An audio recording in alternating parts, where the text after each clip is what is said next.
મગવાને તને બે બે આખું આપી છે, ચોખામાંથી બે ચાર કાકરા કાઢી નહીં શકતી. મગવાને તઈને 32 દાંત આપ્યા છે તો 2 4 કાકરા સાવી નહીં હકતા. મારે મારા ખાતામાં બેલેન્સ કેટલું છે એ જાણવું છે. તમારા ખાતામાં એટલું બેલેન્સ છે કે તમે એને ખિસ્સામાં પણ રાખી શકશો. આ વીટીની શું કિંમત છે? 50,000 રૂપિયા.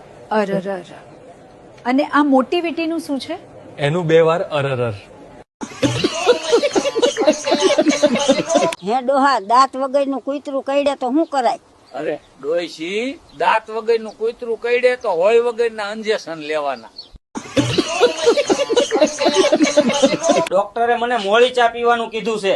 અલગ અલગ ચા નહીં બનાવું, લાડવો ખાઈને ચા પીજો એટલે મોડી જ લાગશે.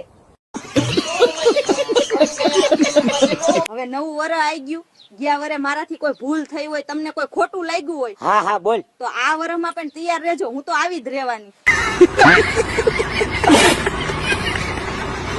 હમણાંથી તો બહુ મેસેજ આવે છે તમારે. અરે ફ્રેન્ડ ના મેસેજ છે. હા, આવે. તમારું દિલ રહ્યું દરિયા જેવું, ગર્લફ્રેન્ડ હોય. ઈ દરિયામાં તારા જેવી ખતરનાક મગર રહેતી હોય તો માછલી ક્યાંથી આવવાની? બોલો, કેવા કેવા સમાચાર આવે છે કે 70 વર્ષના ભાભાએ લગ્ન કર્યા. આટલા વરસ સુધી હાચવું અને છેલ્લે જાતા ધોળામાં ધૂળ નાખી. તમને ખબર છે બાજુવાળા નવી ગાડી લાવ્યા, તમે ક્યાંથી લાવશો? બાજુવાળા તો બીજું બૈરું લાવ્યા છે તો હું પણ લાવું. એ તો હું મજાક કરું છું.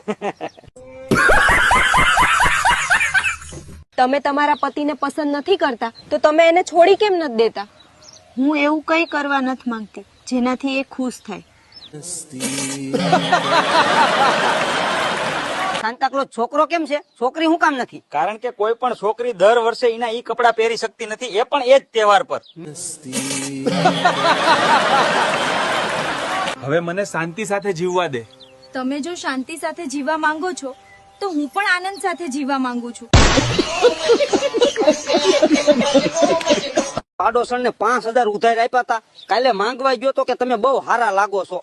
હવે તમે જ કયો પૈસા પાછા મળશે કે પછી નાઈ લેવાનું? દાદા, પતિ પત્નીમાં સૌથી વધુ સમજદાર કોણ હોય છે? પત્ની. એવું કેમ? ઈ તો એવું કેવું પડે તો જ બધું રાગે હાલે.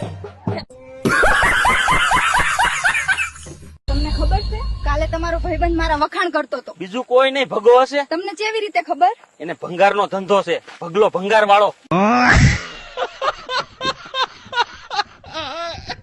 દાદા, સીધ જઈ આવ્યા? સિવિલ ગેટ ડોસી દાખલ કરી છે. નવી કે જૂની? મારા રોયા મારે એક જ ડોસી છે. અરે દાદા, નવી સિવિલ કે જૂની સિવિલ?